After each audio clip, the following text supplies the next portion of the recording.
Good evening, everyone.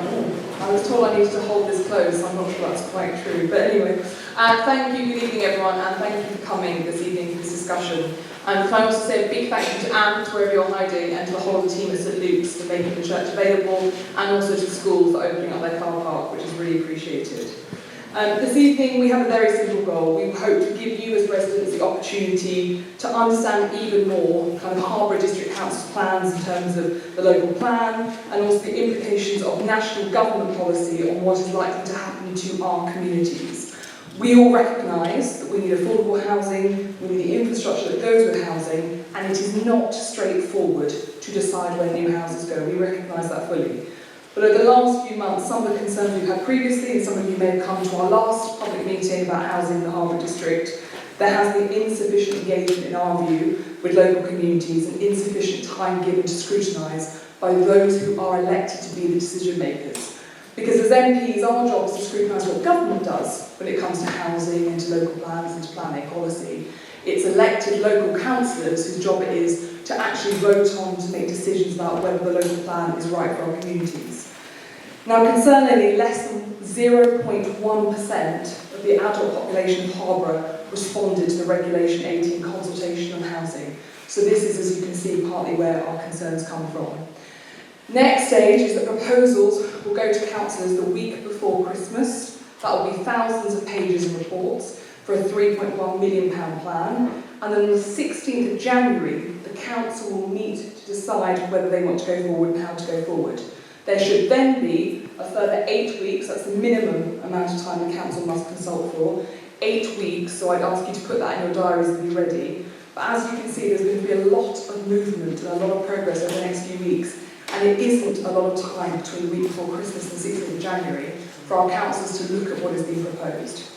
So as I say, we recognise that housing is needed, but there has to be debate about the merits of particular sites, the merits of the type of housing that's being proposed, the way in which the council engages, the traffic, infrastructure, everything that comes with it. And we want you to feel as informed as possible. So our goal is that you leave tonight feeling far more informed than when you arrived, and that we can then go to Q&A and hear your views. So Neil, who is an absolute planning guru, is going to take you through where we think we are currently in real detail, and then it's over to you on the floor. We want to hear your views, we want to hear your reflections, and then we can take that back and advocate on your behalf. So I'm going to hand over to Neil now.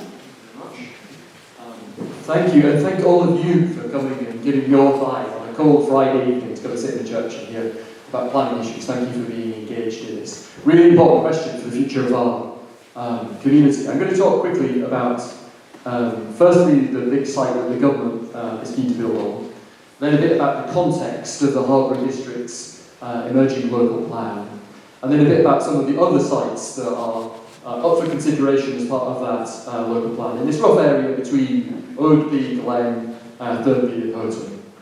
So first I'm going to talk a bit about the government-backed Newtown. So, yes, good idea. Shuffle. Look at this. Seamless. I'm going to talk first about the big site. So some of you will remember what was called Penbury Eco Town back in 2008. The last Labour government under Gordon Brown wanted to build a big new town called Penbury here. And before the election, both Alicia and I warned it was very likely some of this big site would come back at the end and be pushed forward for development once again because of a change of government, because PSR had been saying they wanted to build new towns, and the government owned some of the land, and it's been promoted before, so it's an obvious place to look. And sure enough, after the election, the government announced what it calls the New Homes Accelerator in August. And the press release that they put out was literally the first I heard of this. And the press release said, "Our New Homes Accelerator will quickly support local authorities and developers to get shovels in the ground. Further work will get underway to accelerate sites including Stretton Hall in Leicestershire, Kendring, Colchester, Bolton, Borders, Garland Community in Essex, Biggleswade, Garland Community in Central Bedfordshire." So we were just one of 3 places in the whole country that were singled out. And those other 2, although they just call themselves as Garland communities, are large new settlements, so basically new towns. And in the Commons the other day, I asked the minister responsible for this, Matt Pennycook, whether he had visited the site before making this announcement, and he said that he hadn't, which I thought was quite poor, to be honest with you. I think if you're going to propose something on this scale, you really should have visited. So let's walk through what it looks like. So this is the site that the government is involved in promoting. someone sort of an intake of breath there. It is a very large site. It's a huge site, really. It's intended to hold about 4,000 homes in total. So that's about 10,000 people, roughly. It's roughly the same size as Lutterworth. So it really is something the size of a new town. It's not just like a regular new estate tacked onto the edge. It's a big thing. And you could call it what you like. You could call it a garden village, you could call it a new settlement, you could call it a vibrant new whatever. But it's basically something roughly the size of a new town. And looking at the border between the districts, about 1,000 of the proposed new homes within that red line area there are in Erdby and Wixton Borough, and then 3,000 of them are in the Harborough district. And the government are promoting this site together with a company called Urban Civic, a perfectly reasonable company, and they wanted to build here at scale. Now, this is the same thing, just showing you the government owns part of the land. It owns the blue bit, and then Urban Civic own the red bit, and there's another landowner that own that green bit. And you guys will probably know this intuitively, but that area in the middle of it that you can see is kind of grey. That is Stretton Hall, that existing development that many of you will have been to. You'll see that the site extends round up to the edge of Erdby along Windrush Drive, out at the end of Pipistrel Way in Erdby, and then right down to the bottom right there, you see the edge of Great Glen near Nirvana Way. So it really sort of joins up right down to Great Glen. And the obvious two access roads are in the north there. That straight line on the top of the development is the Gartree Road, which all of you will know is a pretty crowded road at rush hour, right? It's one lane each way. As people come and do the route run through Great Glen from there, the traffic is really bad, particularly at that crossroads by the co-op. This is a Roman road, but that's why it's straight, and this is the piece of infrastructure that people will be relying on to get into the city. Or they can come down the bottom of the site, potentially, I suppose, and onto that road between Leicester Grammar and Glen Rise, so onto there, perhaps onto that roundabout. And again, you're onto potentially the A6 if you're going south, but if you're going north into the city there, as you all know, that turns into a one lane north into the city, so that's a real choke point. And so you would be potentially loading an awful lot of traffic onto the edge of effectively a Roman city that doesn't have very good ways in and out of it. Now, Leicestershire County Council, I know, are in the process of appraising the transport impact of this. And as some of you will remember, the reason that Penbury Ecotown failed, one of the reasons was the transport problems it was going to throw up. And in the Penbury proposal, back in 2008, there was an idea that there would be a new tram line that would service the new town. This proposal, as far as I'm aware, doesn't come with that, but I'm not sure how the transport issues are proposed to be solved with this, because it is a very, very large development. And if we just load them onto existing infrastructure, there will be clearly big problems. So, this is the big site that the government are part of pushing forward. The context is, of course, that the Harbour District and indeed the Wixton Borough are currently trying to write their next local plan. And a local plan is a document that councils write, and it sets out, broadly speaking, where the houses, where the new business space will go over the coming decades. It's how you decide, broadly speaking, where new homes will go. I'm going to focus on the Harbour District, but it's worth saying that the Erdby and Wixton districts are doing the same thing at the same time. So the Harbour District has worked out that it needs 534 new homes a year to meet its own population growth. And then on top of that, at the start of this year, Harbour agreed to build an extra 123 homes a year to meet some overspill need from Leicester. Now, we had a lot of back and forth about that. I'm not going to go over all of that again this evening. I thought it was a mistake. It's like a quarter more homes every year. So the district is now aiming to build 657 new homes every year over the next local plan period, which covers the years from 2020 to 2041. So it's quite a long-term plan. Now, some of that need is actually met from some sites that were allocated under the last local plan, which went through in 2019.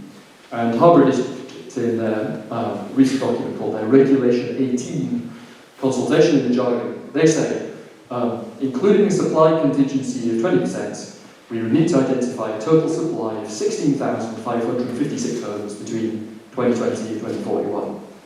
Assuming that the pipeline of 10,000 427 homes are built before 2041, including 2 strategic development areas at Scruptoft North and Lusworth East, which are allocated in the current local plan, then we would need to plan for a further 6,129 homes, i.e. 6,129 homes on top of the 10,427 we've already got in the pipeline from the last local plan. Right, so it's a bit complicated, but broadly speaking, in the last local plan, the Harbour District set up 2 big strategic sites, one's called Lutterworth East next to the M1, one's up in Scraptoft. And if they all go according to plan, then the council quotes only, and I know essentially this only needs to find space for another 6,000 houses. Now there are some issues with both of those sites. I'm not particularly close to them. I know there's some issues particularly around the Scraptoft site. So it may be that we need to find more than 6,000, but for now let's assume that we're trying to find about 6,000. So from Harbour District's point of view, because 3,000 of the homes in that site are within the Harbour District, that would be about 3,000 of those 6,000. So it would be part of finding that total that they are trying to find. But they'll probably need some more sites as well.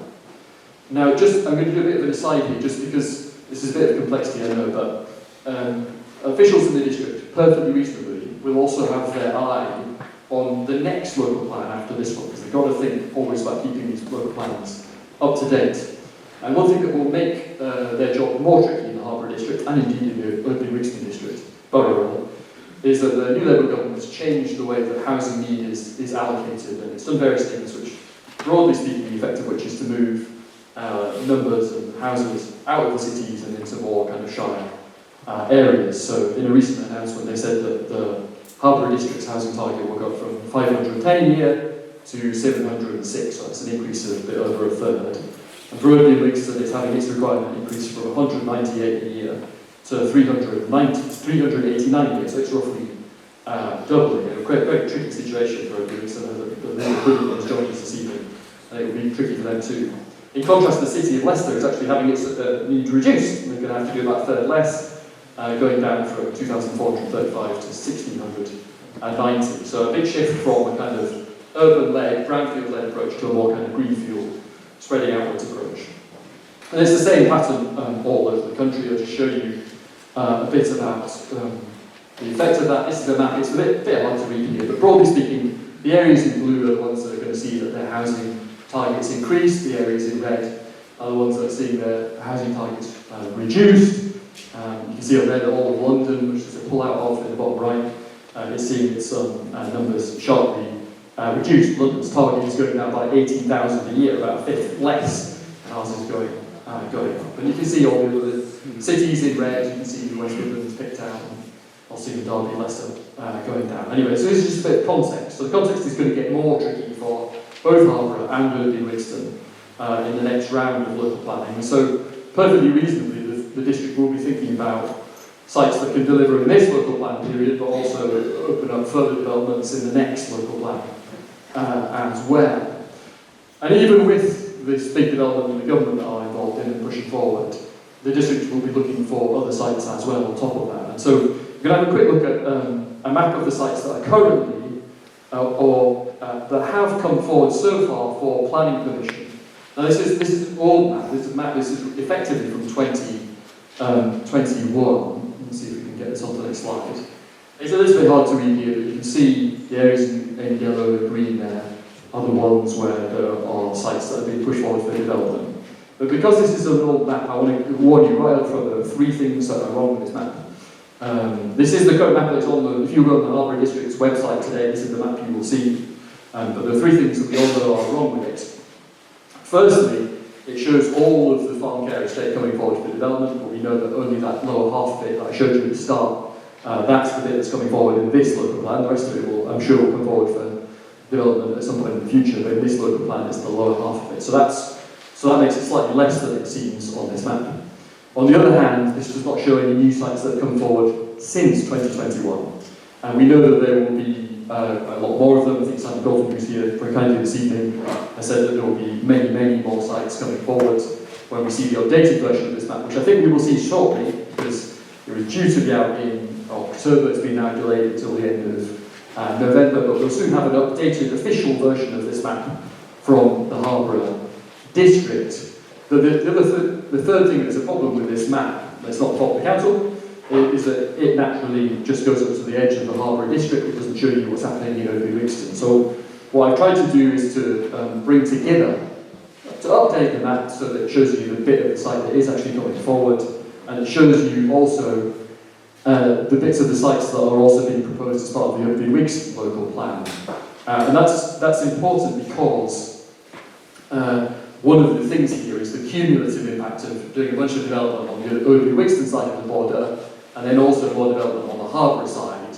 And some of the sites, if you look at the harbour-only map, you don't see that they're actually joining another site that's right next to them. And so the totality of the impact, you need to look at both these sites. Now, I don't want people to freak out about looking at this map because not all of these sites will get planning permission.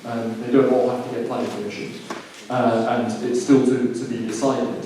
And to put into context of what the council are trying to find, this is at the moment, as I said, without the new sites that have come forward since 2021. But they've got options. The council does have options. So even just looking at this old map from 2021, there were sites which would potentially, remember they're trying to hit about 6,000 new homes. There were sites that potentially be able to contain about 3,000 in Strattoft, 1,886 in Thurnley Bushby, 3,228 in Great Glen, 518 Home on Hill, about 3,174 in Newton Harcourt, and then from Harbour's point of view, 3,000 out of the 4,000 that the government are promoting at Stretton Hall. So within that rough area, you have options. They don't need to take all those options, but you have options worth about 15,000 homes if you wanted to take them. So not all of the sites are going to come forward, but some of them, I think, like the Miller, we'll come on to that in a second. And we do need to think about what's happening on both sides of the border, because Oadby Wixton are trying to build about 240 homes a year on top of the 657 a year that the Harbour District are trying to build. And inevitably, Oadby Wixton have to build them on this side of things, because that's where the space is. So you get this concentration of development on both sides of the border. Now on Monday, there was a meeting in which for the first time the Harbour District talked about their emerging draft vision, and it said, I'm trying to highlight the text, so it says the bit I've highlighted is just a vibrant new neighbourhood near Oadby, expanded market towns around Market Harbour and Lutterworth, and villages near Leicester will offer a range of housing options. So I think it is fair to say that the council is thinking very seriously about this as a focus for its next local plan in this area. And in the same meeting on Monday, Harbour's head of strategic and local planning said, we've got areas on the edge of the city that we all agree on that are the most sustainable locations. Okay, so I'm not sure we do all agree. In fact, I'm not sure we've had the conversation yet, but I think it is fair to say, and I'm sure we'll hear from Harbour councillors later, I think it's fair to say that this is being pretty seriously considered as one of the strong pulls for housing growth within the district. So, to conclude, I have sympathy, as you can tell, with councils on the district up to a point. They need to find sites for housing, and that is never easy. It's always tricky to think of the right place. However, if I can be a little bit critical, I don't think that the council have done a very good job of taking residents on the journey with them on this one, or consulting people about the plan. As Alicia mentioned, only 1 in 1,000 residents have so far taking part in the consultation. And I think the great majority of people, you are all keen and have come here on Friday evening, but the great majority of people in the district do not know any of this is happening, I'm afraid.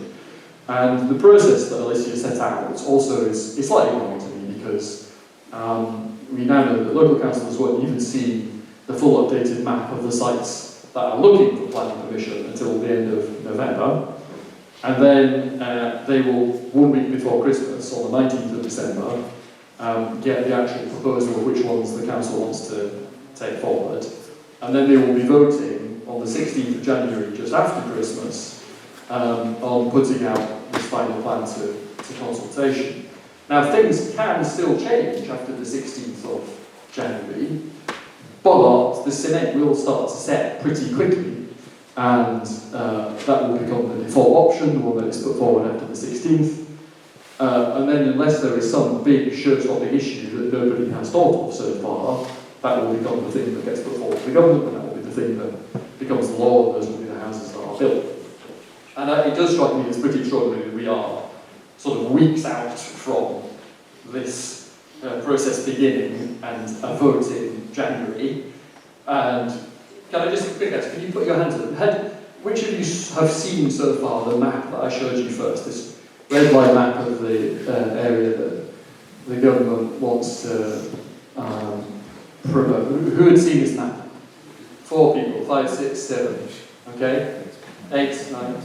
Most people have no idea what is going on here. Have people seen these maps? Anybody on this website? How many people? Hands up. Right, this is like, we're about to make a massive decision for the future of our community. And not all these sites are going to come forward, as I said, but this is a huge decision that will make a big difference to our community. I get complaints all the time about the traffic in Great Glen being used as a rat run, dangerous roundabout at the top of, at the bottom of the Oaks Road. I have lots of other issues in my part of the area about the traffic and coming in and out. Alicia, I'm sure, has exactly the same things in her patch. And so this is a huge and consequential thing. We don't know exactly what the council will want to do, but I do think we need to start now a proper conversation about what we want. There are choices, right? They're inescapable choices. The district can't just throw up its hands and say we're not going to build any houses. That would be the wrong thing to do. But I do think that before now, at some point, we should have had a proper conversation about where do we want to put the emphasis. Is it more over in Lutterworth East? Is it more around Kibworth and Market Harbour? Whatever it might be. These are not the only sites that are coming forward in the whole district. There are plenty of other sites coming forward around Kibworth and Market Harbour too. I'm sure this won't be the only focus for growth, but it is clear to me that this area is going to be one of the focuses for growth. And the way I found that out was when I was talking to the county council. Someone said to me, when we talked about school place planning, education minister, oh, you know, there's a bid for a new secondary school because the development's all going to be in this area. No, I didn't know that actually, and I'm finding it out by you telling me, and that I don't think is a good process at all. But anyway, right, the choices for the councillors are difficult, and I do appreciate that. And what we want to do is not to duff up councillors. It's tough like being a councillor, but we do want to start a proper conversation this evening. And what we'd really like to know is, what are your views on this? What do you think that Alicia and I should do? What do you want to do about it? How do you feel about this as a proposal? What are your questions? What are the things you want to know about it? Really just to start the conversation that I feel like we should have had a long time ago. We're going to hear from, I'm sure along the way, some of the councillors as well, and they can give us their version of it. I've tried to be, I hope, as accurate as I can about what the trade-offs are, the scale of it, and the scale that it isn't. Not all these pink spaces are going to get developed, but some of them will. I'm going to get Alicia to compare some questions. If you want to put your hand up, if you say who you are, where you're from, and we will find a roving mic that will come seamlessly to you via sign-up. But thank you all so much for coming this evening, and thank you for taking part in this properly democratic process. Thank you. Fabulous. So yes, I've just done the calculation. There will be 17 working days for the publishing of information to the vote. That's not very many in my mind. But who would like to kick us off with some questions from the floor? We'll go very happy to take Simon, and then there's the lead counsel for this process, and we really thank you for coming to me. We're very grateful for being here. Okay.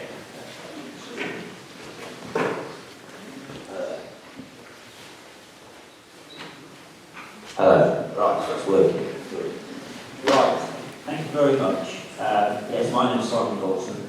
I'm one of the district councillors here for Beverley, Houghton, and the surrounding area. I also lead on planning policy from the point of view of elected members of the council. Now, I've prepared some notes which I think I will go through, where Neil has addressed some of the issues. The first thing to say is that the farm care site, which I think is what most people were concerned about when the maps started to be published, was put forward by the Wellcome Trust. That land was owned by the Co-op, but is now owned by the Wellcome Trust. and their partners Urban and Civic, and also Homes England, who own part of the site around Stretton Hall during the call for sites process. Now, the call for sites process is something the council has to do. It's sort of been suggested it was a nice thing to do. It's not. The government requires all councils to undertake a strategic housing, employment, land availability assessment. That put forward over 150 sites in the area, and they're all available on the website. You can see those. Now, these are being put forward by landowners and developers, Uncle Tom, Copley and all, for the council to consider. They have no status in the planning process, and they have no commitment from the council. It is just a beauty contest to allow landowners to put their sites forward for consideration. The site for 15,000 homes vastly exceeds, as we've heard, the number of houses the council needs to find and allocate the new local plan. A site of this scale is not required and is never going to be taken up in this plan. Now, a few weeks ago, they wrote to the council withdrawing the 15,000 homes proposal. And those letters can be seen on the council's website. However, as has been said, they are now promoting a smaller site around Stretton Hall for up to 3,000 houses in the Harbour District and 1,000 in the Borough of Oak in Wigston. This would be served predominantly off Gartree Road, access off the A6. This site is currently being assessed by the District Council, and the draft plan is due to be considered by councillors in January, where members will be asked to agree to go to public consultation. Now, what I've read is that the council will make a final decision. I've read that in Facebook posts. That is not correct. It is to go to public consultation. Now, why you might ask, why is the council preparing a new local plan? The government requires councils, and this is the previous government as well as the one that was elected in July. We're actually working off the current NPPF. The new one has not yet come out. We're told it will be laid in Parliament just before Christmas. We are required as a council to maintain a 5-year supply of deliverable housing sites. Housing numbers are set centrally. I think Neil said earlier, well, the council has sort of settled on this 500 figure. We don't settle on that. It's done by what's called the standard method. It's given to us. It is set centrally, and the new government is about to make those targets mandatory. No choice in the matter. The council has to abide them. So the council is required to allocate and identify sites for 6,000 odd homes up to 2041. Without an up-to-date local plan which allocates sufficient sites, will leave developers free to submit speculative planning applications all over the district, which the council will be left defenceless and unable to resist. Without a plan in place, uncontrolled development will come, and the council will not be able to plan properly. But we are in a race against time. This is the issue about the need to make this decision to go to consultation on the draft plan quickly. The new government has stated that it wishes to speed up the planning process and has decided that building more houses will deliver economic growth. We've seen all this in the news. They consulted on major changes to the NPPF, the National Planning Policy Framework, which includes the new mandatory housing targets I just mentioned. For Harborough, this could mean us having to identify sites for a further 2,500 to 3,000 houses. That's on top of the 6,000 that we know about in the plan period. To avoid this, the council needs to publish a draft plan as soon as possible. To have the plan considered under the current arrangements, we are likely to have just 1 month, ladies and gentlemen, from when the changes come in the NPPF to when we are obliged to publish our plan. It is expected that this will happen before Christmas, as I've said, and that's why we need to get the plan published. It is not correct to say that final decisions will be made in January. All that's been decided is whether to go to public consultation. The council will be considering widely and holding local events, including the nearest one here will be Scraptop. There will also be one in Great Glen, I'm told.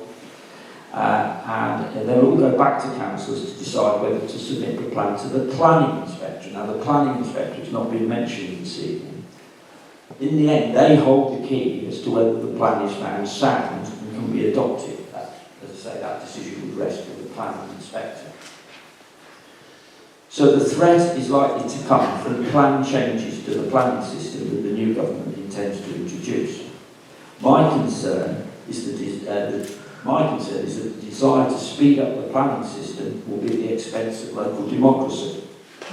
Rather than criticising the council, it would be better for our members of parliament to work together with us to address these changes and try and plan and keep in control of the planning system.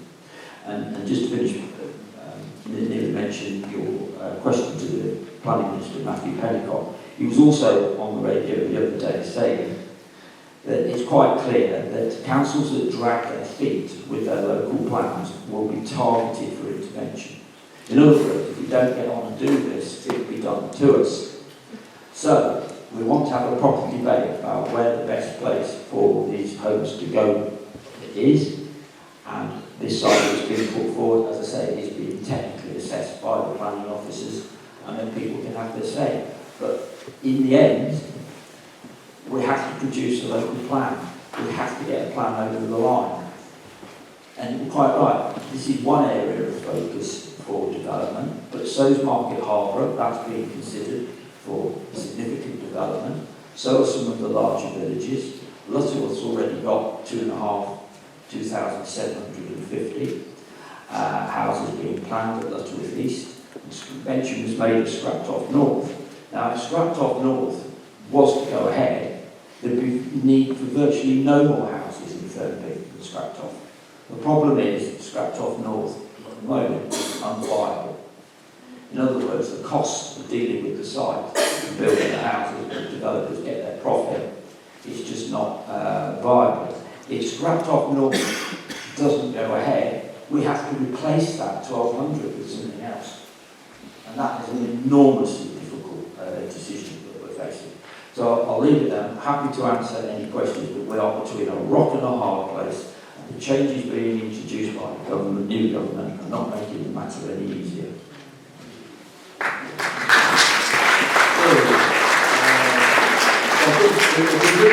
I think we're all in complete agreement about the facts, right? We're in agreement about the situation, the numbers, the maps, where stuff is potentially going to go. From Simon, this site is being very, very seriously considered as one of the big sites in the next local plan.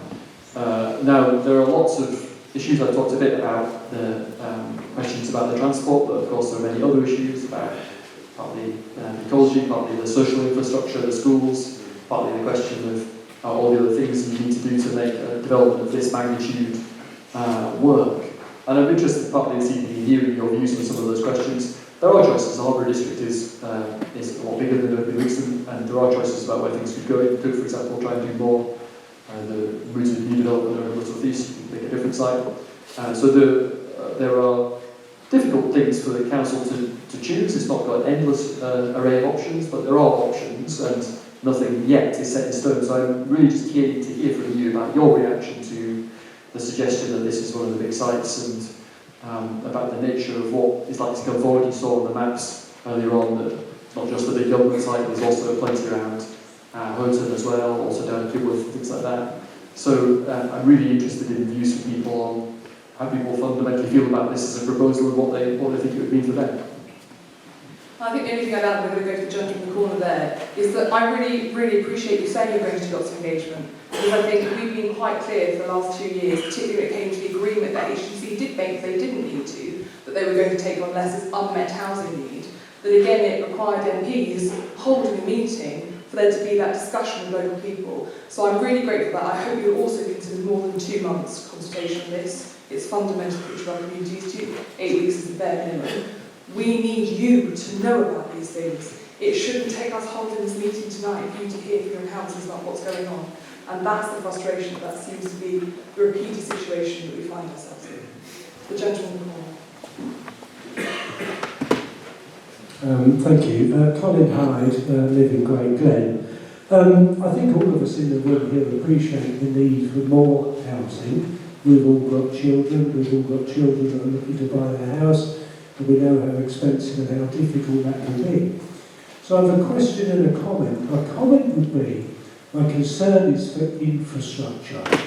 90% of whatever is built the stuff to build it with will come down the M1, turn off at junction 21 and drive up through South Leicester to it. That is a horrible junction. Nobody goes there willingly. You only go there if you have to. I think there's 15 miles between junction 20 and 21 is one of the longest stretches of motorway that hasn't got another junction in it now in the UK. Now I know there's plans to put junction 20A in and complete the South Leicestershire ring road, and it would be really good for that to go in before we started building a huge number of houses in Oaby and Brixton.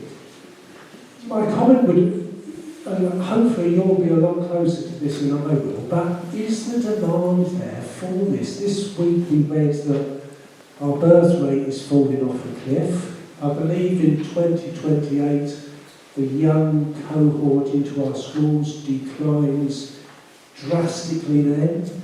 So is there going to be the demand for these houses, not just in Oaby and Brixton, but around the country as well?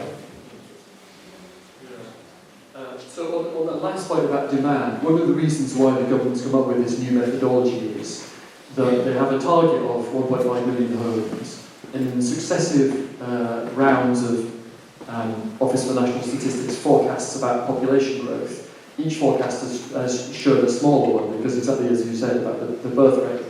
And so they were dissatisfied with this fact that the housing target getting revised down in line with lower population forecasts. So they moved off population forecasts and onto a measure which starts from, it's just a percentage of your existing housing stock, and then a very funny measure of housing affordability, which I think is very flawed and is the reason why you're seeing the housing targets coming down in London, even though it's really expensive, and up in other places like ours. So there's demand for housing everywhere, as you said, but the reason why our targets are getting moved up is because they've moved off of population forecasts onto a completely different measure.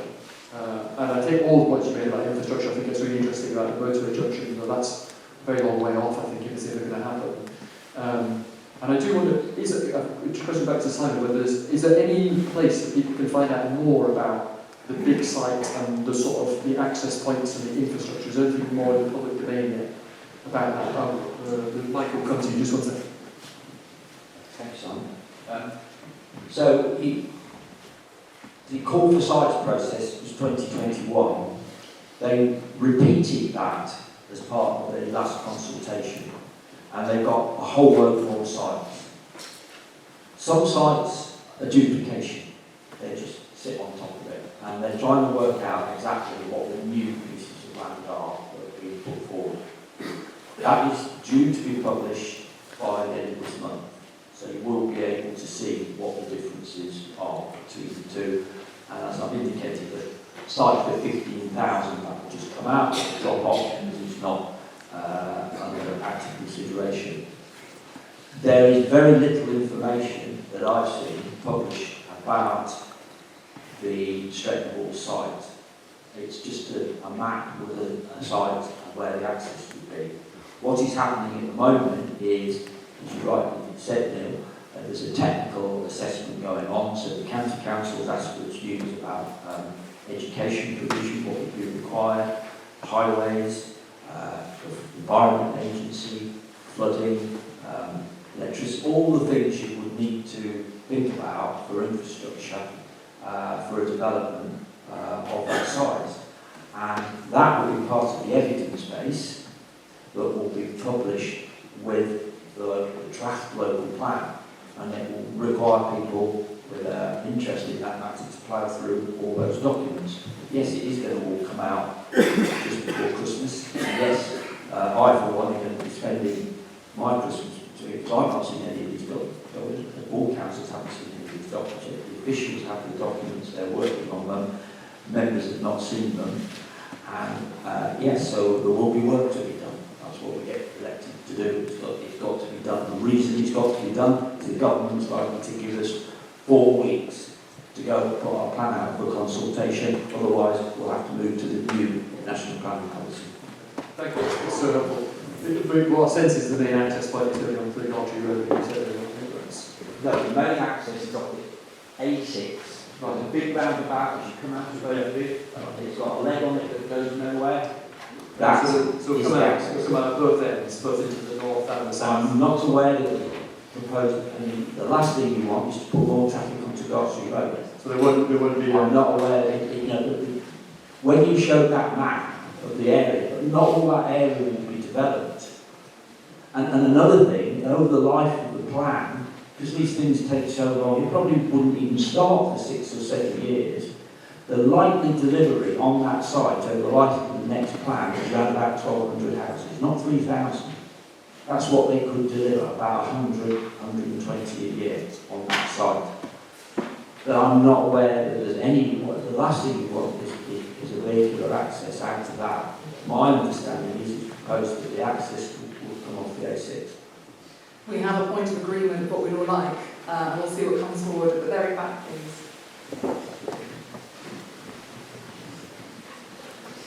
Thank you very much. My name is Tony Wickett. I live in Grove Glen. So one way to potentially sort out some of the transport issues is to have 20 mile an hour speed limit through Great Glen, and I know that's been requested by the parish council and refused by the county council. And I suspect there are other villages where 20 mile per hour speed limits would be appropriate.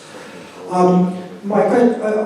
have two kind of questions, and the first one picks up from the previous speaker and Neil's response. When they're considering housing targets, do they just consider demographics, or do they consider where people are likely to work and where people are likely to have jobs? Because I suspect that if they're going to have 10,000 people moving here over the next 5 to 10 years, they're not going to be working in Leicester, because there aren't going to be enough jobs in Leicester created during that time period. Because Leicester's not on HS2. HS2 is going to take most of the jobs for the London-Birmingham corridor and the Oxford-Cambridge development. So people are going to be commuting away from Leicester, either to Birmingham or down south to London, which means they're either going to be driving into the train station or they're going to be going towards the M1, as the gentleman over there said. So has that been kind of considered by either the county or by the central government? And my second question is, what about the type of housing? Because if the developer comes along and simply builds the type of housing that we've seen around Great Glen and around Oakley and presumably around some of the other developments that have kind of sprung up in the last couple of years, then that is simply urban sprawl, which we've been dealing with in this country since the beginning of the 20th century. If you look at the kind of history of urban planning and urban development out of London, why can't we think about slightly denser housing? Even in these slightly suburban areas, it's possible to build slightly higher, it's possible to have more flats, and then you use less space. You don't necessarily solve some of the transport issues and some of the other social infrastructure issues, but you might actually use less kind of space. So can we use this as part of a discussion around the type of housing that we want to have, make it more sustainable, integrate active travel, get the central government to put money in for active travel, put money in for bus services, put money in for safe cycling into Leicester, and have this kind of discussion. If the houses are coming anyway to the Harbour District, then let's think about how we actually change our housing stock and how we relate to it, and how our housing stock relates to the surrounding countryside and the ecology. Thank you very much. Because lots more hands are going up, I'm going to take two at a time. So this gentleman here, please. But yes, the 20 mile per hour zone, demographics and ways of working, and then actually just the active travel point, there was a lot of active travel money put in over the last 4 years. We saw a lot of benefits locally actually in other parts, but it's quite difficult to convince the really rural villages to put it in, but the argument is being made. I'm Peter Scott, I'm the parish council in Great Glen. Sorry, it seems we've got everyone in Great Glen who's complaining. Perhaps that's a pinch point that we're looking at. My question is to the councillors from Harbour District Council here particularly, why has it come to this parlous state, this sort of state at the moment that we're in? The neighbourhood plans have been in place from each of the parish councils for a number of years. I think they've just been ignored. They've just been totally ignored, and there's nothing that they're even. It's just people have got up to the last minute. December, January, we were talking about. These have been things been out since 2021. I understand them saying no one's taking any notice. They seem to be saying the parish council, the district councillors here, that we've got to look at this over Christmas, and we've got to look at it suddenly at this point. The problem has been around for a long, long time. I've lived in Great Glen for only 5 years, but the massive lorries rolling past, knocking the houses to pieces, accidents happening every single day, have been happening for the last 5 years. It's not something that's just happened. Thank you very much. Thank you. Can I just get a show of hands so I know where I'm going next? So there's a lot of good questions there. So I think on the 20 mile an hour limit in Glen, although it might be a good idea, so it's very synthetic, if you have this load, this many vehicles going through it, once this thing is complete, we will have a major problem in Great Glen, whatever we make the speed limit. And I don't know how those issues are going to be resolved. I would be very surprised to find that Urban Civic will consent to not have any access onto the Gargery Road up to the north of the site. And certainly when I talked to the Minister about it, he talked about the access on that side. So we'll see what comes forward. On the point about do they take account of where people commute to, I'm afraid they do, but in a way that's terrible for us and completely misguided, because they measure the average earnings in a place, they measure the average house price in an area, and then they measure it against the average earnings of the people who work there, not the people who live there. So if you are an area like Harborough that has a lot of out commuters to London, that massively increases your housing target. If you have a lot of in-commuting like London, it reduces it. So you're measuring affordability by seeing how affordable houses are for people who don't live there. Right? That is what the new formula does, which I think is bonkers. I haven't made this point, but I'm so far away, I'm not changing it. And on this point about how do you get here, I share frustrations about the neighbourhood plan in Great Glen. You remember all the arguments about the Oaks Road. You remember my criticisms of that. We are where we are now. I just want us to have a proper conversation. And when I think about Great Glen, I think of being there this time last year in the floodwater down Church Road. It's a natural basin, and the thing about flooding is it's not just about the river you're next to, the one that flooded the Italian Greyhound. It's also about what's upstream. If you build a load of tarmac and drives and houses upstream from you guys, that's what will cause big surges. It takes away the soakaways, so that's where you get flooding issues. That is one of the issues that we will have to look at very closely as part of this whole proposal. I hope it's really thought about in deciding whether this is the big site to go for or somewhere else. Martin Green, Home on Hill. Mainly concerned with Home on Hill, obviously, but the bigger thing, especially being a retired farmer, I'm manager, I understand the countryside. But my question is, when we're talking about all these numbers of houses, what is the ratio of the infrastructure meeting these houses? It's all right, because they're obviously going to be drip fed into this major development, and you talked about 500 in total over the preceding years. Well, you can't get a point with the doctor now. So if you could dump more on us, what is the ratio of the infrastructure happening at the same time as the building? Because the buildings will be there and the infrastructure won't. Gentlemen, just put the glasses on. Yeah. Giovanni Coller, Pembroke Farm. So the farm care will literally wrap around my house. Boots on the other foot, because I'm a developer, I work for a affordable housing developer. I guess the question is to Simon, what is the borough's current 5-year housing land supply? Is it there currently, and are they achieving those targets? Number one.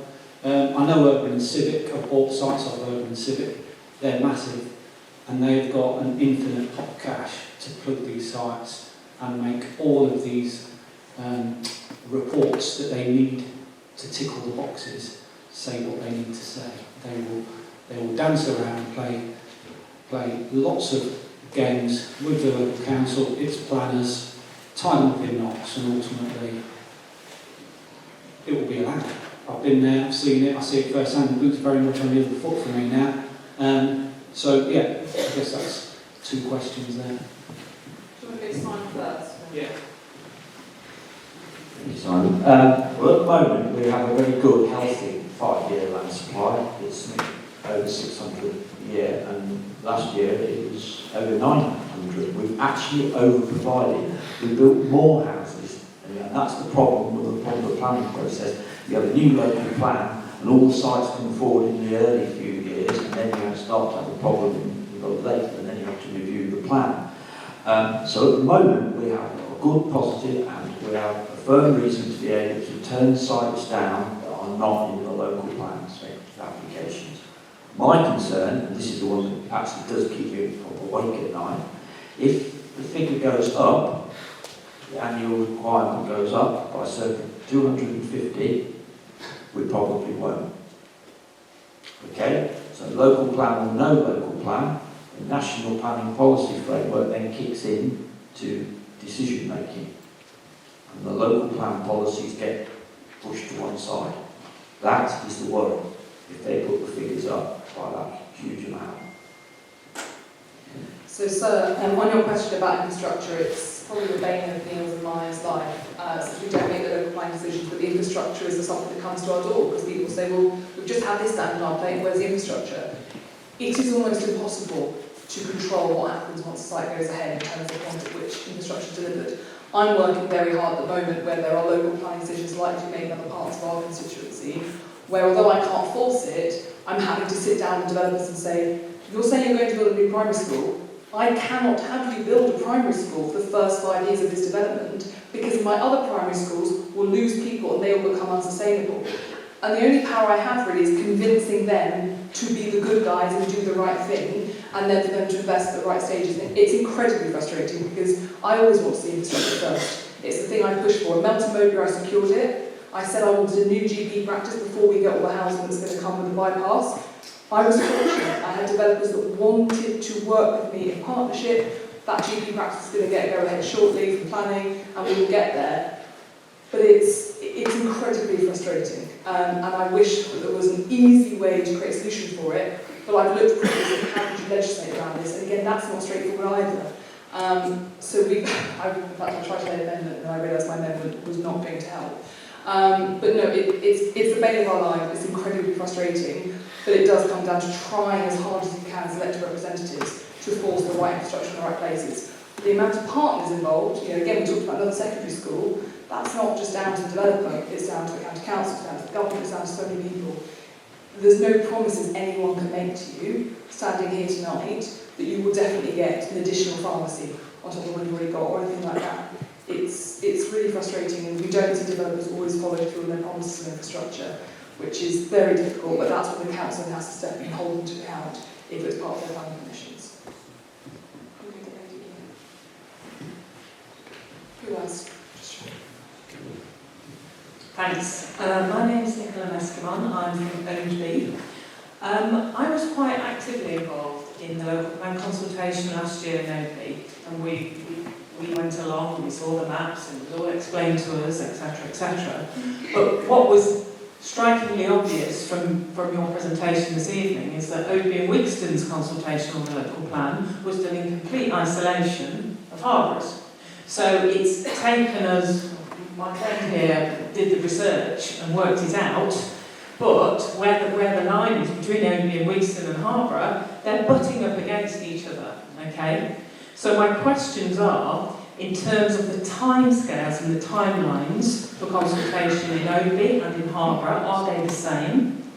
Are Ownby and Wigston and Harborough working together when they're thinking about the impact of site selection and what sites for approval are going to be going ahead? Because quite clearly last year that was not explained to us in Ownby. I'm turning around and looking at my councillor here. This isn't a criticism of you in person, but it's a really, really important point. Are those site selections going to be made joined up? That's my point. Yes, thanks. Roger Battles, Home on the Hill. I hope you won't mind me making 2 points about the city, and not the traditional thing. I've been reassured times without number that the city is a dead issue from this point of view. Nothing you've said tonight has suggested that's a mistaken representation. I want to make 2 points. The first is Leicester is a dying city. It is no longer a city of manufacture, with a few honourable exceptions, of course. It's dying. There are an increasing number of empty factories and offices, and on Knighton Lane East, the old Co-op shoe factory has been beautifully converted for accommodation flats. A lot of people in a relatively small area reusing old buildings that their shell was very sound, but they needed a lot of work doing. I know it's not necessarily attractive to all developers for all sorts of reasons, but it could be attractive to some. Now, even if you don't agree with me, that I don't know, but I think there may be a lot more potential in Leicester than is being counted. Even if you don't accept that, the consequences of what's happening in Leicester have huge implications for any development around Leicester, because there may not be the jobs to go to. There may not be the shopping that you want to go to, except at Foss Park, and God help Foss Park, it's already bad enough. So I think we do need, at least politically, to try and stir the pot on Leicester itself.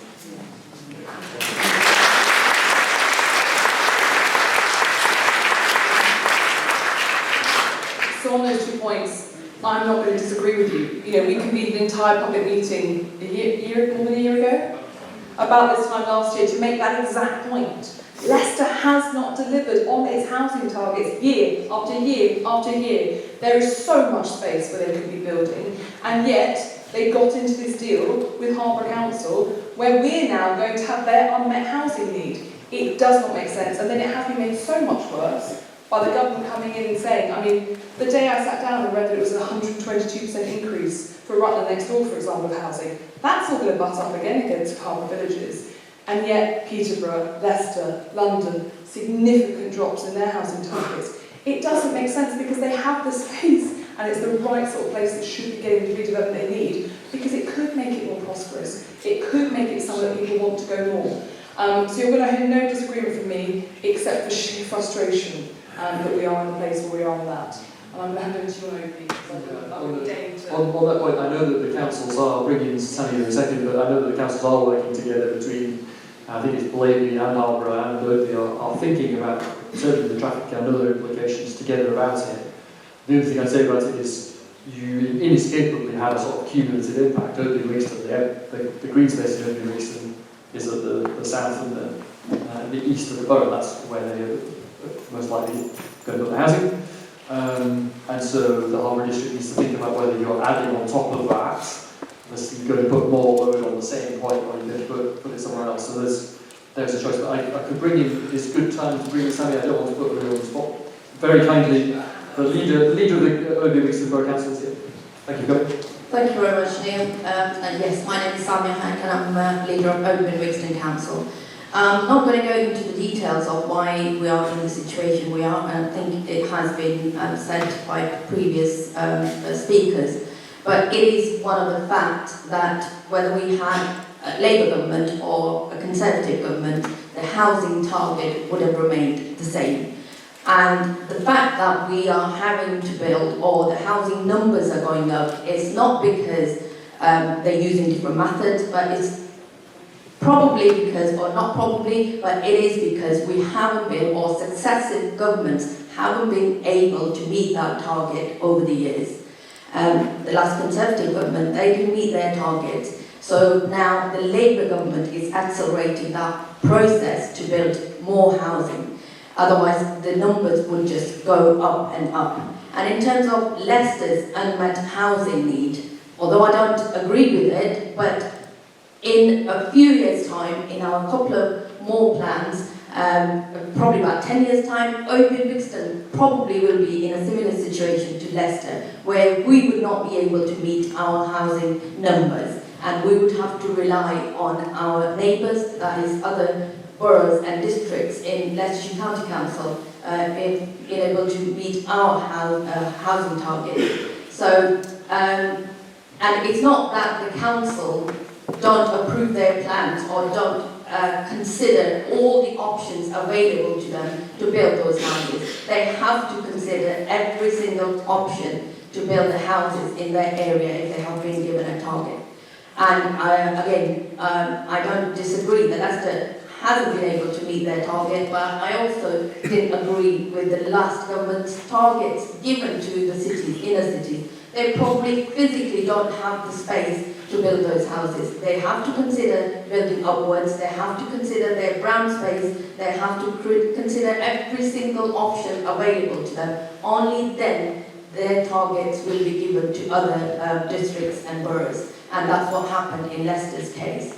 Now, when the Labour government came in, they have accelerated their targets, and in Open Wixton's case, our number would go up as well. So what we are trying to do, unfortunately, in our case, we are a bit further ahead than Harborough in terms of our local plan. So if the NPPF comes up out in December, so we will be able to meet our Regulation 19, which means that the new government has imposed increased number on Open Wixton, which is probably a bit more than 350 houses a year.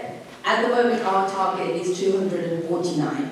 So if we approve our plan and meet the Regulation 19, we would be able to keep the current number, which is 249, for the next 5 years. And after 5 years, the government expects you to look at your plan again and provide a 5-year land supply. And at that point, we probably will have to look at the increased target for Open Wixton as well. It's just one of the regulations that government brings out every now and then. And in terms of working with our neighbours, yes, on this side, this particular side, we are working with Harborough. We do have regular meetings and we do work cross-boundary with other districts and boroughs. And in Leicestershire County Council, we meet regularly as leaders of all 7 districts to discuss and to see how we can work together collaboratively. Sorry, it's Friday night. And one of the things that we've talked about is how we can engage our MPs to lobby for more infrastructure. And I know that nobody wants more housing, nobody wants housing in their backyard, and it is one of the things that brings everyone out on a Friday night. And I know I'm guilty of that unless something impacts me personally, most of the time I would go out and campaign for certain things or get involved. It is human nature. When something impacts us personally, we all do go out and try and make sure that we get the best deal for our loved ones, for ourselves, and that's what we all do here. So, like I said, I have campaigned for better infrastructure to go to these new developments, and I hope that we will get the input from our MPs. And I know Alicia and Neil, you have been talking to your councils, I know I've been talking to Neil, and trying to work with them to make sure that we get the infrastructure, and trying to put pressure on the developers that they put money into the infrastructures, because we've been told by County Council and we've been told by the government that they have not got enough money to go around for all these new developments. So we are trying to ensure that we get as much money as we can from the developers, not just to mitigate the impact on the existing developments, but to make sure that the new developments they build, they can cope with the increased number of housing that's going to come in, not just in the next 5 years, but 10 years or 20 years' time. So let's hope that we can work together and get that funding. Absolutely, and I'm very grateful for you coming on this evening, Sammy, and it's a slightly unusual thing to do in politics, but I'm very sympathetic to your situation. Without Leicester's overspill, your core target is going from 198 a year under the last government to 389 a year. That's turning a difficult situation into what I think is more or less just impossible, really. And we absolutely are keen to work with you on infrastructure. I don't know when the councils will be able to say anything about that, but I think for one type of infrastructure, for transport, there is just a fundamental and very difficult to avoid problem. We've talked about the 2 roads on the edges of this large site, 4,000 homes, 10,000 people, roughly, and you've got a single lane access up the A6 to the city and a single lane up the Gardry Road, right? Because we can try and get more money for infrastructure that can help with schools and things like that, but the transport thing, and I know that you are thinking about this, seems to be a big and potentially insoluble problem with this big site, right? It just, if you put that much extra load on our very small roads, and where is it going to go? You go rush hour in Great Glen, lots of you here are from Great Glen, you know what it's like, Mayhem already. simply have a lot more load on. I just don't know what we are supposed to do, and that seems to me a fundamental problem with the site plan. Obviously, need to work with councils on what the solutions we can dream up if there are any. Thank you, and good evening, everybody. My name is Henri Minan, Dr. Henri Minan. I live in Stratton Hall. My entire career has been in the world of energy, infrastructure, transport, and financial services. So the first thing that was interesting to me was the world of energy. So I'm reading the Harbour District News of December 2024, or just November, I think. It says, tackling the climate emergency is a priority for the council. And the world of energy tells me that density development in cities is the most energy efficient way of developing anything. Transportation, infrastructure, heating, you've got it. Now, I totally understand if you're a government and you have a greenfield site where you have a field that is productive to the tune of maybe 100k a year of, I don't know, crops, for instance, and you pop a house on it, or you pop 1,000 houses on it, bingo, you've created a few £billion worth of basically new GDP instantaneously. So of course it's very attractive. However, when I read the information from CPRE, there's about 19,000 hectares of brownfield homes, or land, I should say, across the UK, which is suitable for about 1 million homes. 1 million. Well, 2,000 million. So what I would like to have is more of a debate in Parliament as to why are we here with the flashlights in our faces, having to think about, well, do we need 2,000 homes, 6,000 homes, whatever the number of homes is, when the targets are blatantly in the wrong place. So I don't know about all of you, but it seems to me that the focus is at the wrong place. The laser beam is not where it should be focused on, and there's a legal framework, there are a whole bunch of other things that I could quote. The amount of tons of CO2 equivalent to develop a new home in the middle of nowhere, never mind the infrastructure, is 2 to 3 times more than redeveloping a brownfield site. There's lots of data out there that I could quote you. I do like data. So what I would like to have is a debate in Parliament to actually focus on the targets. It is easy to move things from city centre and move it out to the edges for GDP region that I've put to you, but it makes no sense from an economic standpoint, from a climate emergency standpoint, from an infrastructure standpoint, from any other standpoint you could think of. Thank you.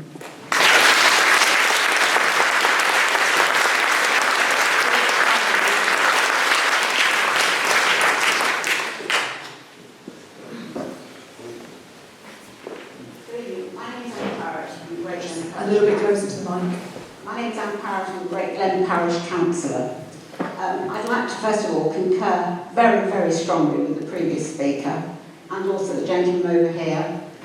It's just that developers find it so much more cheaper to develop on a greenfield site than they do on a brownfield site, which is why, of course, that's what they all go for. And we should be encouraging, in fact, saying to them, if you want to be a developer, you will develop a brownfield site, not a greenfield site.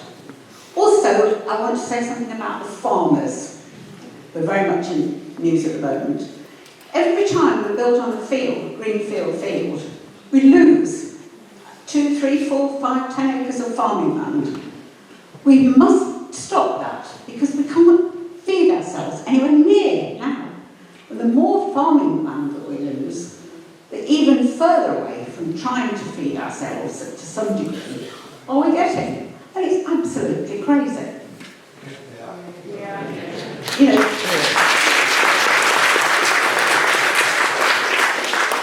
this is, I appreciate it's a very mixed group. You know, we've got Oakham, Wigston, we've got Harbour, and you, the Melton area.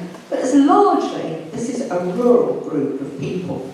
And to see the farmers being pushed over the edge by these developers is absolutely unforgivable.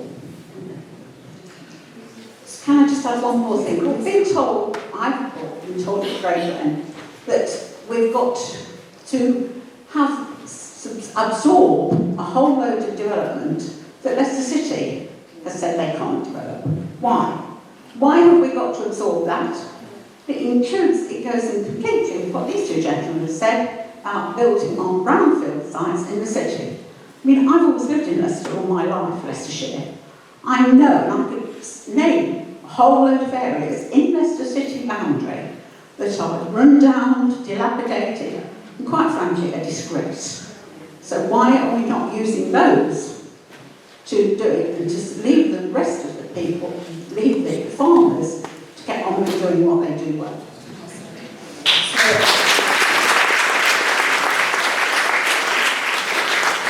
Can I get another round of hands just as we start answering?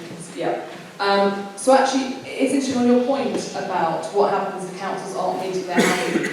Neil and I worked really hard last year to try and put down changes to government legislation where if a council was meeting its targets, it couldn't have its targets put up further, or it was rewarded in some sort of way because it was delivering.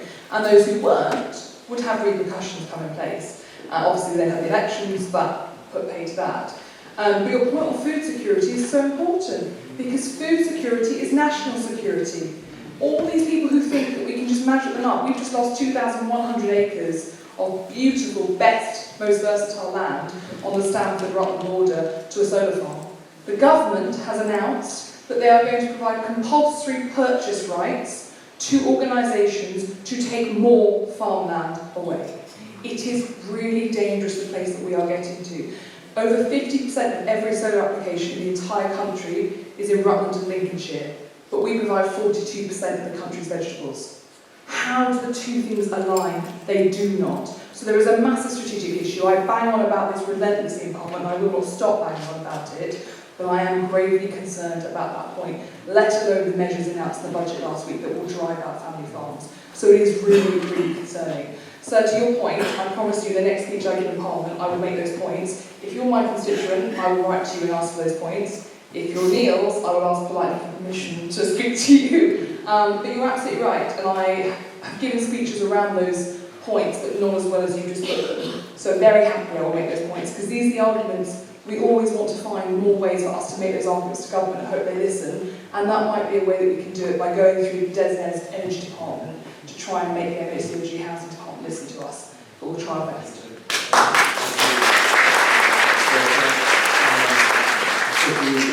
I absolutely have been making these points in Parliament for years. It's absolutely true that energy use is radically lower in urban areas, not just because of the housing, but because there's less car transport, more public transport, more walking, cycling and the like.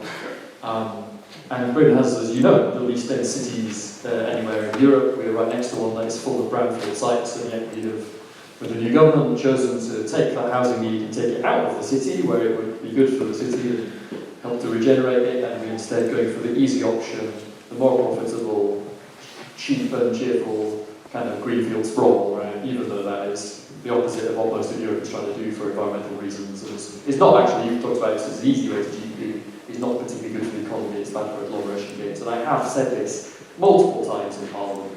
We did a previous version of the bad proposals the government now put through, came up a few years ago. We did a big parliamentary rebellion, we got it stopped, we got a thing called the urban uplift put in that shifted the demand towards urban regeneration, and the new government, I'm afraid, has unwound that, which I think is a mistake for environmental and other reasons. So we have absolutely been hammering this in Parliament, on my blog, in articles in the papers. We've been making these important points. But from the point of view of Harbour District, we are, the numbers are the numbers are going to go up, and the current government is going to get more difficult for them. But there are still choices about how we do this and how we think about the cumulative impact of different sites in different places. So the government's made the life of our two districts here and others like Rutland very, very difficult, but there are some choices still to be made about where we put the new development. And the lady at the back standing, please. And then I'll come to the gentleman's back. Hi, my name is Maureen Hill from Scransworth, and really in relation to what the previous two speakers have said as well, I believe that there is also a new new policy called the Biodiversity Net Gain, which came into being on the 12th of February this year, which says that developments must have a positive impact on biodiversity to develop a 10% increase in biodiversity value relative to pre-development. National Planning Policy Framework expansion should identify opportunity for securing measurable net gains for biodiversity, and habitats for wildlife are left in a measurably better state than they were found. And I think really that goes along with what the previous two people have been saying. Are we just destroying our greenfield sites, destroying wildlife, destroying all of those things that really keep the countryside, if you like, going, by building on greenfield sites without thinking very carefully about what it is we're actually destroying? And it seems that this is now a policy that developers have to take this into consideration. And I want people to remember that, because I think it's something that isn't well known, and developers just go ahead, they'll develop whatever they like, they don't think about this, and I think they need to be held to account to make sure that just building a huge area of greenfield site like we've seen there is going to have a massive impact on biodiversity as well. Thank you.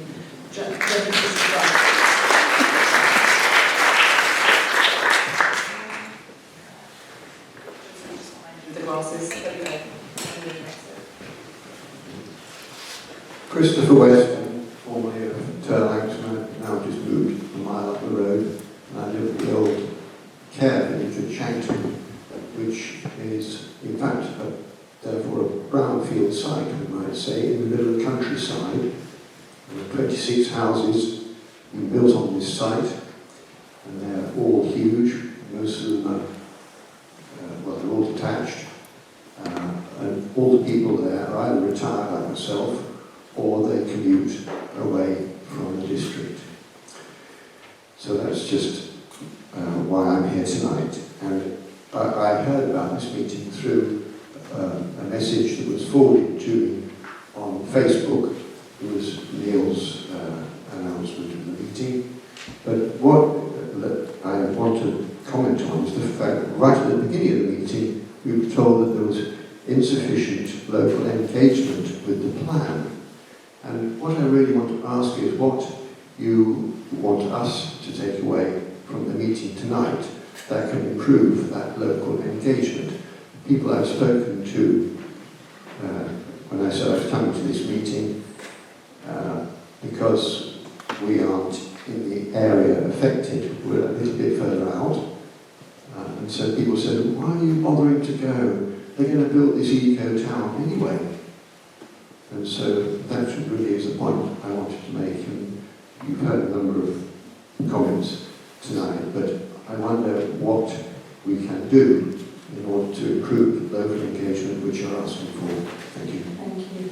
And we're going to go back to the gentleman who works with developers, and then we're going to reply, and we're going to go inside the room and try and do one last round of questions. Sorry, I hope it's very, just to answer your question, regarding biodiversity and epidemic, you made a very good point there, because agricultural land, farmland, has a very, when they do the calculations, has a very low ecological value. Therefore, to enhance it by 10% is quite easy, is relatively easy. So, yeah, although the targets are very low, in my opinion, when you compare it to that. So, if they have to prove BNG, they'll prove it very easily. Is there anyone here from Leicester City Council? You mentioned the brownfield site, the Lakewood Council there mentioned brownfield sites, and the gentleman there about brownfield sites in the city. Yeah, okay. So I won't mention names, but I work for a developer. As I've said before, we're building on former Leicester bus depot on Abbey Park Lane. We're building currently 117 affordable houses on there. We've built 117 houses quicker than the planning application was determined. That's how fundamental the planning system problem is. I'm not talking Leicester City Council, I'm not singling them out, but we've got legitimate brownfield sites in areas, in city centres that cannot be unlocked This site's been derelict. We're now in for phase 2 on that site. It has been in the planning system for current for 18 months, 2 years. There's no logical reason why it's not being determined. You know, we're building next door to it. It's a continuation. Why are local authorities, not just Leicester City, not looking at these sites and unlocking these million houses on these brownfield sites instead of killing people's livelihoods and the environment? It's just crazy.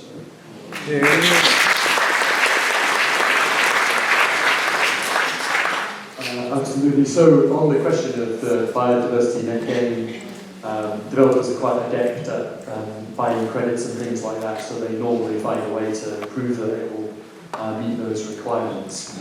But underlying your question was really important, like we do lose landscapes and nature that is important to us in our local community.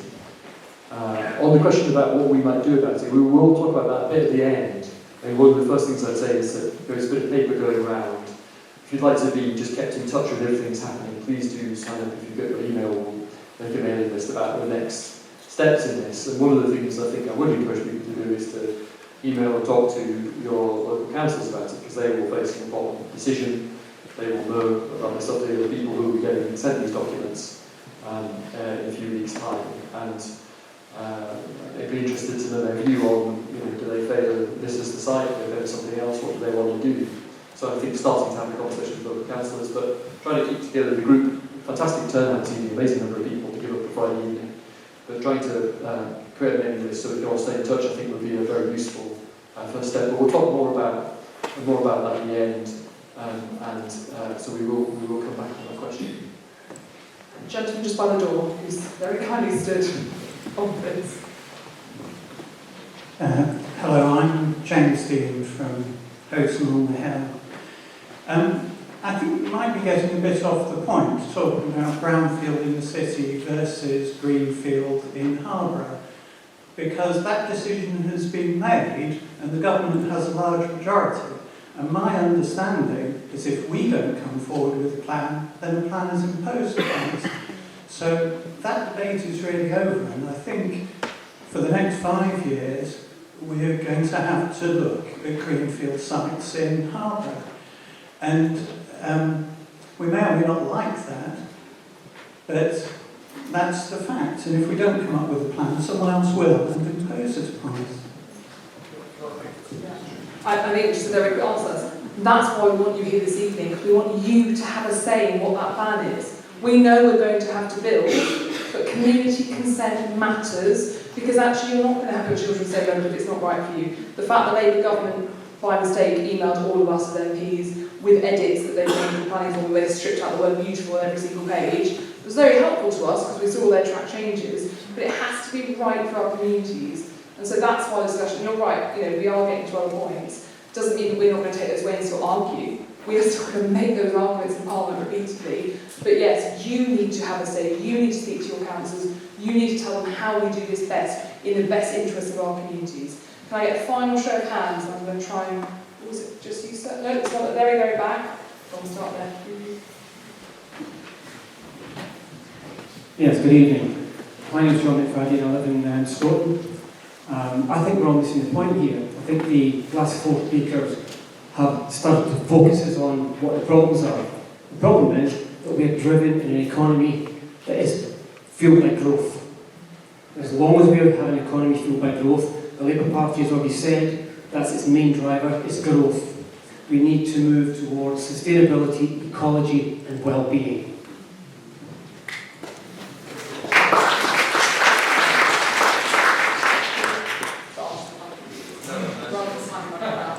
Okay, thanks.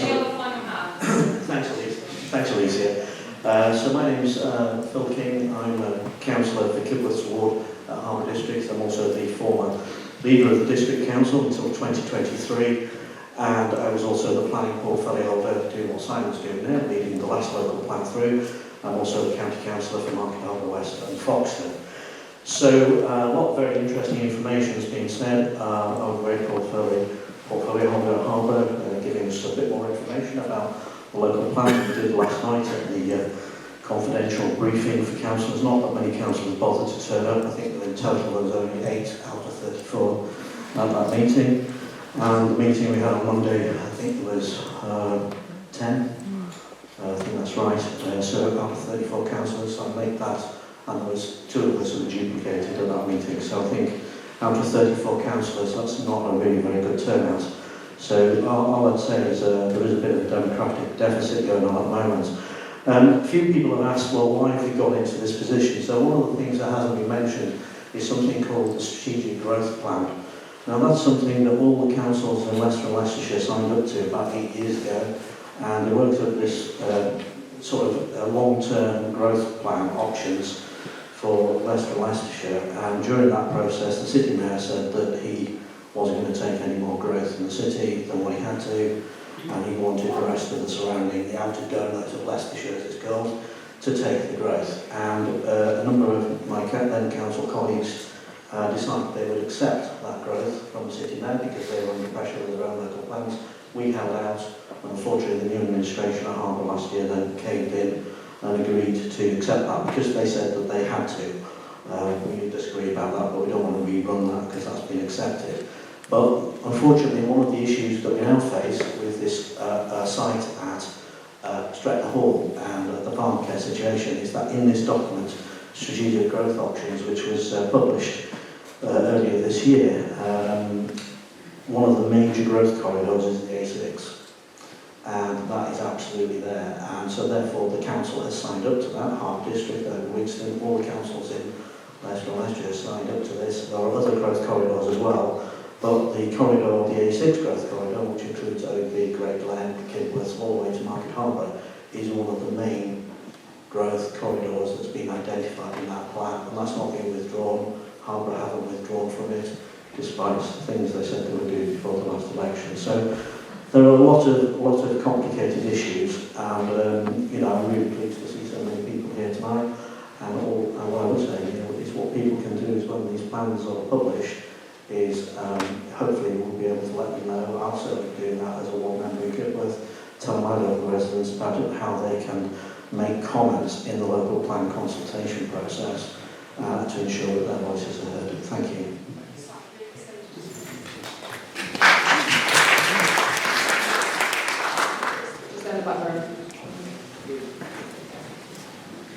Hello, Rowena Thomas, I live in Oadby. Washbrook Watercourse is the boundary of my garden, as it is about 150 other residents of Oadby. We have major problems with flooding. I know Great Glen has exactly the same issues with the River Saints. Big issues. A few weeks ago, the whole of the south of the city was gridlocked because of the flooding through Great Glen, Oadby, Wigston, Blavey. The more building we get, the sewer system and everything else that we have is still based upon the Victorian system, and it is totally overwhelmed now. If we don't get infrastructure changes in all of the existing urban area, we're going to have colossal problems.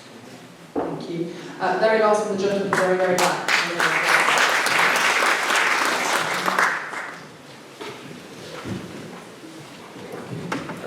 I'm Barrow Finer from Bushby. Just listening to what's been said tonight,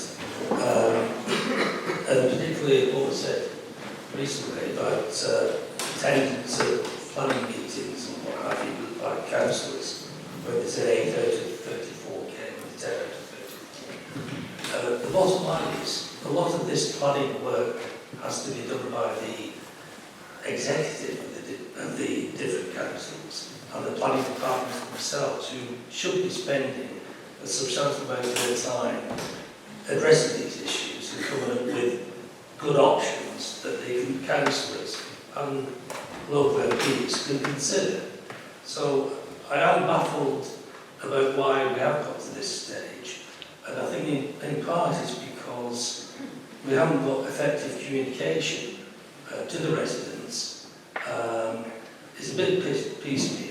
I don't quite understand why the actual councils themselves, i.e. the executive, haven't got a plan of action with clarity and a communication plan that means that we all get to know things that are essential as quickly as possible.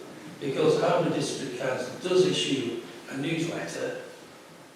The local leader of the council for Harbour District has just issued a communication that doesn't refer to this from memory. I think I read it all, but I don't think it covered this particular issue. So not only are we not coordinating between councillors, MPs and the executive, who've got the departmental people to do the spade work and think about things properly. It just seems to me that we need to get much closer and come up with an effective communication plan so that we as the residents understand the importance of various things. And if you do need our input, let's be clear about it. Let's see an action plan of key points. I mean, tonight's been really good. I think you're going to issue a film of it or put it online, yeah. slides or whatever. But again, you talked about different time frames when things need to happen. It would be good if we could have a hard copy of that. Then we can all plan ahead in terms of what we can do to input to help you. Absolutely, absolutely. So, we effectively more or less. Also, the Labour Party talked about not having enough planners. So the question there is, have we got enough resource in our different councils to actually do this work effectively? They all go to the private sector and get paid a lot more money as consultants. So one of the things that the government will put in as part of this New Hubs Accelerator is a bunch of planning resource. And we're giving more planners, but it doesn't necessarily mean it's the right size, if you know what I mean. So we've hit 8 o'clock. You've been incredibly generous in your time coming here this evening. We've already talked about please do sign up for the mailing list so we can all keep in touch. But I do think there is a genuine problem here. I understand why councils and councillors are reticent about talking with us about this stuff. And it's very controversial, and it's a difficult choice. But my view is you are better fronting people up about that difficult choice and laying it on the line with them and having an honest conversation with them, because all too often what you find is that people only find out after a decision has been made and then they really are angry, and you can understand why. But you can help to close that communication gap, all of you who are here this evening. We are both on Facebook, we will both post about this afterwards. If you can amplify that, you give us a much greater chance of bringing more people beyond the 1 in 1,000 so far into the conversation about this local plan. And you can change things. This is a democratic country. I talked before about the rebellion we'd had on the previous planning algorithm. We managed to get that stopped, we managed to get it changed. And you can make a difference in this community too. Often you find if a lot of people get in touch with councillors, they do change their minds, you find there's difference of priorities, they go on with more options. So if you don't think that this is a good sign, and I think for lots of different reasons it is problematic, at least on the scale that's being proposed at the moment, then you can do something about it. If you stay in touch with us on this issue, you can amplify knowledge about what is going on, because most people don't know. Please do share what we are doing on social media. And please do continue the conversation we've been having this evening. I know that some people, even before we came here this evening, are really, really concerned about what this is going to do to our community. And I know that a lot of people who are here this evening feel the same way. And we can potentially change that. But it involves us working together, getting more people involved, starting to ask some of the difficult questions that we've started to explore this evening.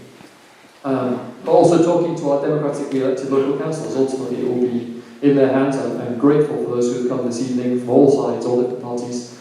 It will ultimately be their decision, but they, like us, they work for you. And if you don't want them to make this decision, if you don't want them to go ahead with this site, one of the best things you can do is tell them that. I'll certainly ask them the question about what is your answer to these massive questions about transport, about flooding, about the like. And just to touch on the lady from the Washbrook touched earlier on, one of the problems in your area, it's not just the stuff that's in the street, but the fact that the watercourse has been built on upstream, which is flooding your road, right? And this site raises many of the same questions, and we need to see answers to these things before they get commissioned. So that is the rough game plan about how we can take things forward. We are super grateful to you for being involved this evening, for asking important questions. It's given me tons of food for thought, all the questions people have asked. Let me hand to Alicia to close. There's not much closing needed except to just say, when that point about how do you activate those you know to get involved in the process, because it is a big step for people to actually get involved. It is sharing things obviously online, but actually in the queue for bakery, if you're at the school gate like me every single morning, when you have friends over to Lake Bridge, it is those conversations at the kitchen table, it's the conversations with people face to face, where people go, if they want to bring it up in person, not just that person constantly posts on Facebook saying get involved in this, get involved in that. That is how you activate people to have a say. We will remain open to helping however we can, but just really a big, big thank you to you all, because it really means a lot that you want to do this, that you want to have a say, but don't let this be the last thing you do. Go away, have an impact, recruit 4 or 5 people who can respond to consultation. We will keep you updated as best we can. Thank you all ever so much for coming.